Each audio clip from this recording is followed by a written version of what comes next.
جب آپ اس قسم کے لوگوں کو لاتے ہیں جن کو نہ سرکار دربار نہ وہ عوام کو جواب دے ہیں نہ کسی کو، میں تو آپ سے انٹرویو کے بعد دوبارہ سڑک پر بھی نکلنا نا، اصل چیز شہری ہے۔ یہ دیواریں، یہ خاردار تاریں، یہ کبھی ابھی دیواریں چین جنہوں نے بنائی تھی تو حملہ آور پھر بھی اندر چلے گئے نا۔ وہ فرانس کی آواز ہے، میں فرانس کی آواز کو گرفتار کروں، اسے فائل ادھر پھینکی، اس بولے نہیں۔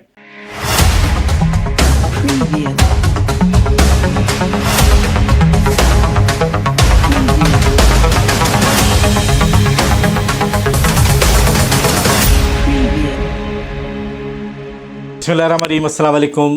البوس ٹی وی کے ساتھ قیوم بیدار آپ کی خدمت میں حاضر۔ ناظرین، آج ہم بلوچستان کے موجودہ صورتحال کے حوالے سے بات کریں گے، اور آج ہم نے ایک فکشن رائٹر، ایک ادیب اور ایک محقق کو بلایا ہے، اور ایک تجزیہ نگار بھی ہے، بیوروکریسی سے تعلق رہا ہے، آج کل نیشنل پارٹی میں سینٹرل کمیٹی کے ممبر ہیں، اس کے علاوہ سیکٹری ریسرچ اینڈ ایڈوکیسی ہیں، محترم جناب آغا گل صاحب۔ آغا گل صاحب، پروگرام میں خوش آمدید کہتے ہیں۔ شکریہ۔ آج کل کیا صورتحال جا رہا ہے سیاست؟ یہ آج کل جو صورتحال ہے اسے کہتے ہیں سرفیس ٹینشن، یعنی پانی اور تیل کو ایک برتن میں رکھیں، دونوں جڑتے نہیں ہیں، علیحدہ علیحدہ رہتے ہیں۔ ہمارے جو حاکم ہیں اور ہمارے جو عوام ہیں جن کی بہت بڑی تعداد ہے، وہ ایک پیج پر نہیں آ رہے، وہ آپس میں ان میں ایک سرفیس ٹینشن ہے جو کہ کسی بھی معاشرے کے لیے ہیلدی نہیں ہوتی، کیونکہ خوف کی فضا ہوتی ہے نا، خوف کی فضا ہوتی ہے، ٹرسٹ نہیں ہوتا ایک دوسرے پر، مل کر نہیں چلتے ہیں، تو کسی بھی قوم کے لیے ایک اچھا شگون نہیں ہوتا۔ نیشنل پارٹی یہ سمجھتی ہے۔ دوسری طرف ہم دیکھ رہے ہیں کہ اختر مینگل نے ریزائن دیا تھا، اور اس سے پہلے پچھلی ادوار میں بھی جب نواب بگٹی کا واقعہ ہوا تھا تو اس کی پارٹی نے ریزائن دیا تھا۔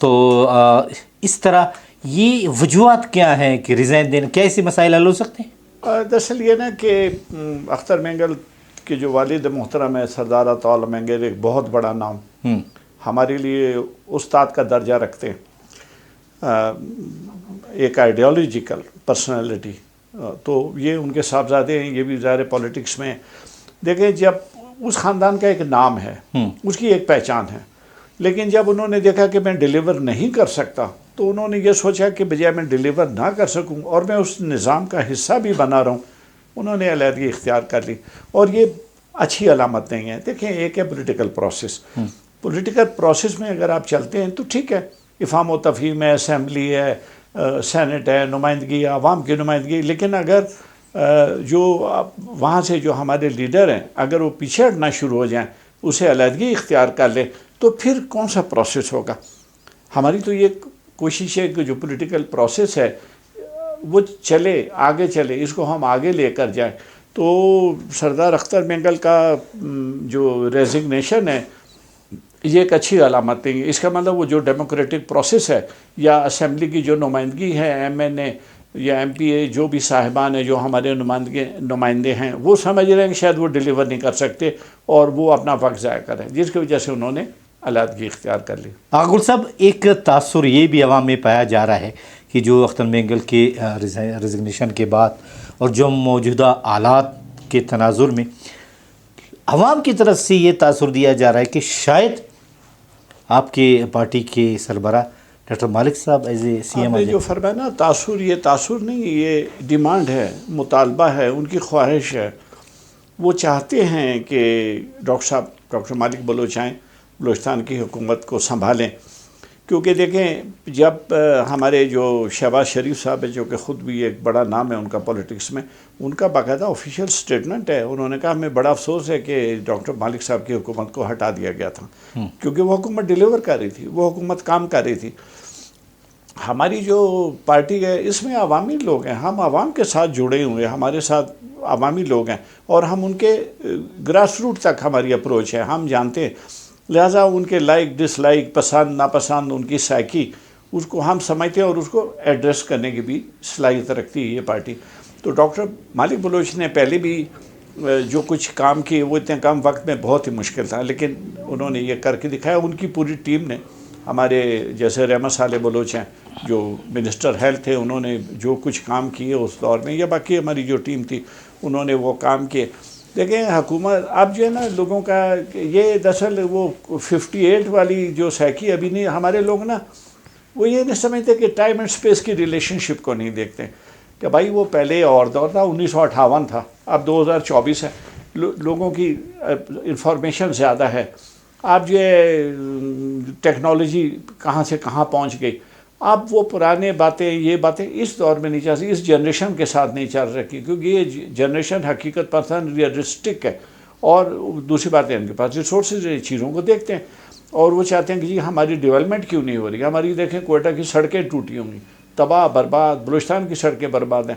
جب ڈاکٹر صاحب آئے تھے نیشنل پارٹی ایک آئیڈیالوجی کا نام ہے، تو اس میں جو سڑکیں تھی کھل گئی، ٹریفک چلنے لگی، سیف ہو گئے، سڑکیں سفر محفوظ ہو گئے، تو لوگوں کے کاروبار چلنے لگے، لوگ بڑے، کیونکہ دیکھیں لوگ تو خوشحالی چاہتے ہیں، وہ تو پروٹیکشن چاہتے ہیں، وہ تو رزلٹ چاہتے ہیں. وہ یہ باتیں اور نعرے بازی پر ان کا بیلیو نہیں ہے. یہ شاید کبھی ہوتا ہوگا، ابھی بہرحال نہیں ہے. لیکن آغر صاحب، میں نے پچھلی مرتبہ ڈاکٹر صاحب کا چند دن پہلے انٹرویو لیا، انہوں نے کہا کہ اس وقت جب میں وزیر اعلیٰ تھا تو حالات کچھ اور تھے، میں نے بہت حد تک یہ سلسلے کو، بات چیت کو بڑھا دیا، جو ناراض لوگ ہیں ان کے قریب رہا. اب حالات اس نیچ پہ ہیں کہ وہ مجھ پہ بھی بھروسہ نہیں کر رہے ہیں، شاید میں ڈیلیور نہ کر سکوں، تو کون آئے گا؟ یہ دراصل ڈاکٹر صاحب جو ہے نا، جو بڑے لوگ ہوتے ہیں نا ان کے اندر ایک انکساری ہوتی ہے، ڈاؤن ٹو ارتھ ہوتے ہیں وہ. تو ڈاکٹر صاحب کی بھی چونکہ بڑے شخصیت ہے ان کی، تو وہ بھی انکساری میں یہ کہتے ہیں، ورنہ ان کا بڑا امپیکٹ ہے، ان کے کہنے کا بڑا ویٹیج ہے جب وہ بات کرتے ہیں. دیکھیں نا، ایک انسان کا ایک وقار ہوتا ہے، تو جو پروقار انسان ہے جو بات وہ کہتے ہیں لوگ اس پر یقین کرتے ہیں، اس کے اوپر بھروسہ کرتے ہیں، ان کو پتہ ہے یہ صرف پولیٹیکل سٹیٹمنٹ نہیں ہے بلکہ واقعی ایسے ہوگا. اور لوگ ہمارے بہت قریب ہیں، اور نیشنل پارٹی بھی چاہتی ہے کہ پولیٹیکل ڈائلاگ ہو، بات چیت ہوتی ہے. کہ بڑی بڑی جنگیں ہوئیں، پہلی جنگ ہوئی، دوسری میں پتہ نہیں کتنے کروڑ آدمی، 5 کروڑ کتنے، سویلین بھی بہت بڑی تھی، 1 کروڑ تو سویلین ہی بیچارے مر گئے جنگوں میں.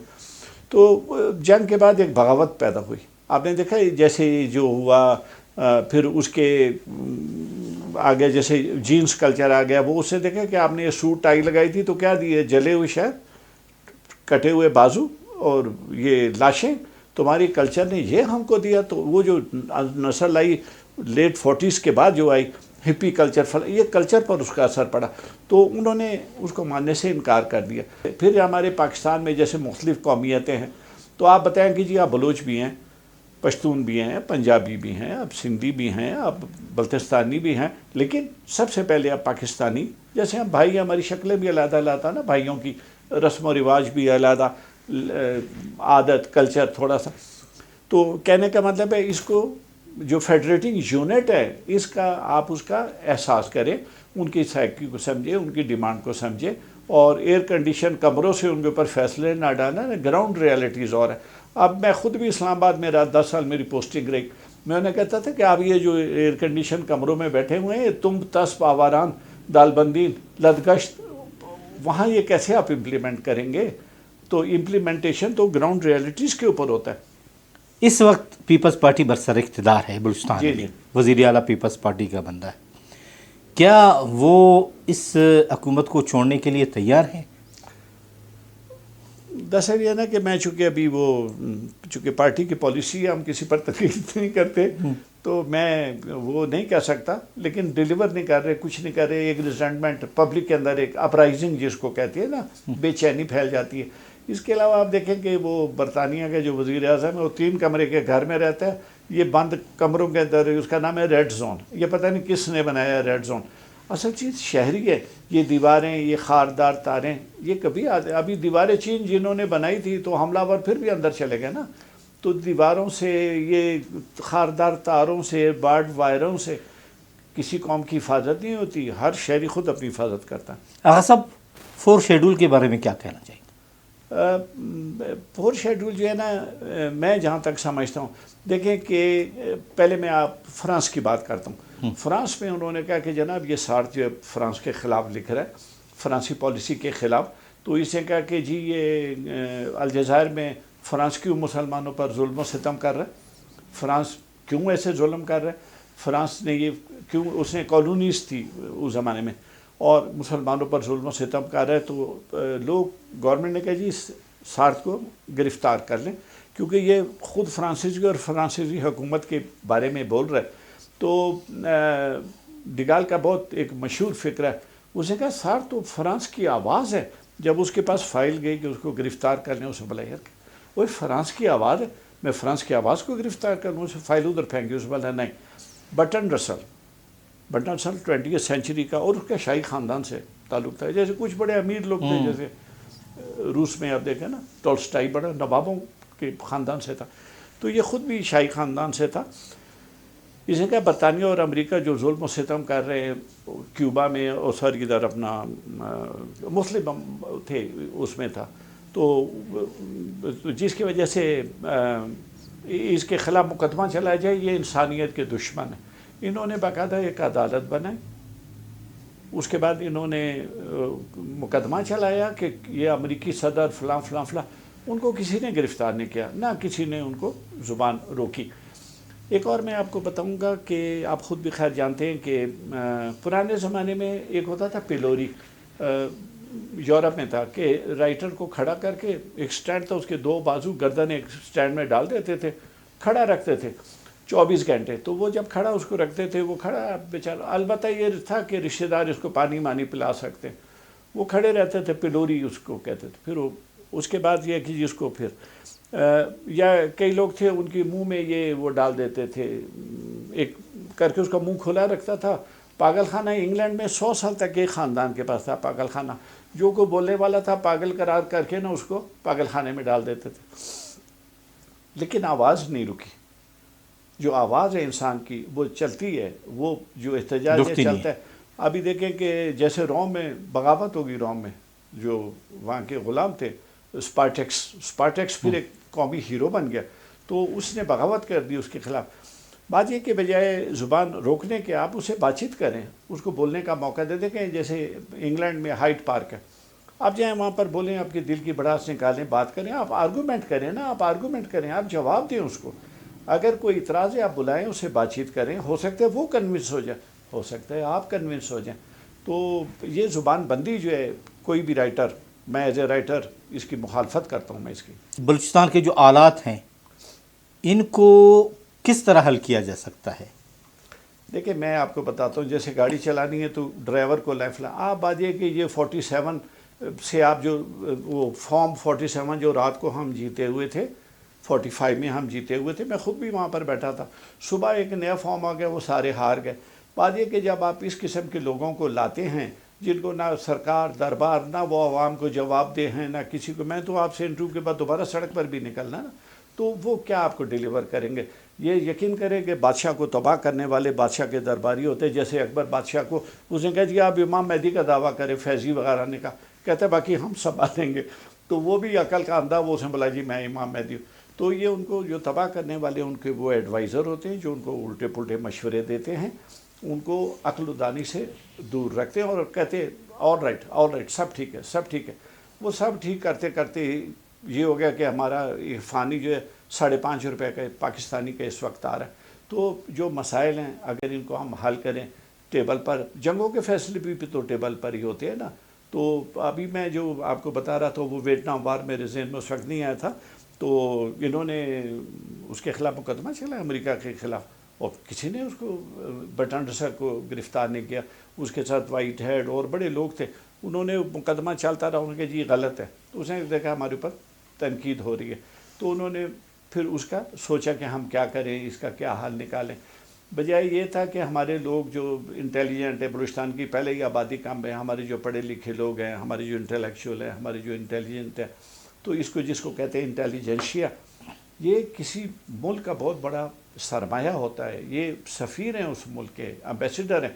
ابھی دیکھیں وہ منشی پریم چند کو اس نے جو لکھا تھا سوز وطن، اس کو کہا کہ تم نے کیوں یہ کتاب لکھی، منشی پریم چند کو ساری کتابیں جلا دی. تو وہ ایک کتاب اس نے کہا یہ ایک تو مجھے دے دیں، تو وہ ہیرو بن گیا. اس کی اسی طرح یہ جو تھا اپنا روسو سوشل کانٹیکٹ تھیوری، آپ کو پتہ ہے اس کی تمام کتابیں جلا دی ہیں اور انہوں نے کہا اس کو مارو پیٹو کچھ بھی نہیں ہو سکا، وہ تھا. اسی طرح یہ میکیاولی، اس کو کہتے تھے اولڈ نیک، بوڑھا شیطان. اسے اس اسٹیٹ کی ساری کتابیں انہوں نے کہتے جلا، اس کو نام ہی اس کا بوڑھا شیطان، اس کا مخالفت کرتے. لیکن جیسے سارتھ کا جو ہے ایک مشہور فکر ہے انگریزی کا جس کا ترجمہ ہے کہ جو سارتھ کی مخالفت کر رہے تھے اس کی کتابیں جلا رہے تھے، سارتھ کی جو اگلی کتابوں آئیں تو ان لوگوں کی چمڑی سے ان کی جلدیں بنی. دیکھیں آواز نہیں رکتی ہے، پابندیوں سے تھوڑی رکتی ہے. حالات کس طرح ٹھیک ہو سکتے ہیں؟ جی دیکھیں حالات کے بہت آسان طریقے، کوئی مشکل. Government of the people, for the people and by the people. عوام سے حکومت لیں، عوام کے ذریعے حکومت چلائیں. عوام وہ چھپ کر جو بیٹھے ہوئے ہیں ریڈ زون میں وہ عوامی نمائندے نہیں. ہر گورنمنٹ میں ہم ان کو دیکھتے ہیں، وہ آ جاتے ہیں، وہ کبھی اس کے ساتھ ہیں، کبھی اس کے ساتھ ہیں، کبھی وہ تو پروفیشنل، وہ اسمبلی میں وہ آ کر بیٹھتے ہیں. اسی طرح آبادان 3 آدمی تھے ہمارے جو پارسی بھائی ہیں، اس کو منسٹر بنا دیں گے. اور لاکھوں جو ہمارے ہیں، ہمارے لاکھوں مسیحی ہمارے ہندو بھائی کہ بھائی وہ عوام کی نمائندگی کریں گے، یار وہ آپ اس کو لا رہے ہیں، اس کا اقلیت ہے، اس کو بنا دیں. تو میرا مطلب کہ یہ جو آپ بیٹھ کے اس کو ہم ایڈمنسٹریشن میں کہتے ہیں بلیک باکس ایڈمنسٹریشن. ایک بند ڈبے سے صبح ایک فیصلہ آ جاتا ہے کہ آپ یہ کر دیں، وہ کر دیں، ایسے نظام نہیں چلتے، اس طرح نظام چل نہیں سکتے. بہت بہت شکریہ آغا گل صاحب کہ آپ تشریف لائے اور بہت خوبصورت باتیں کی.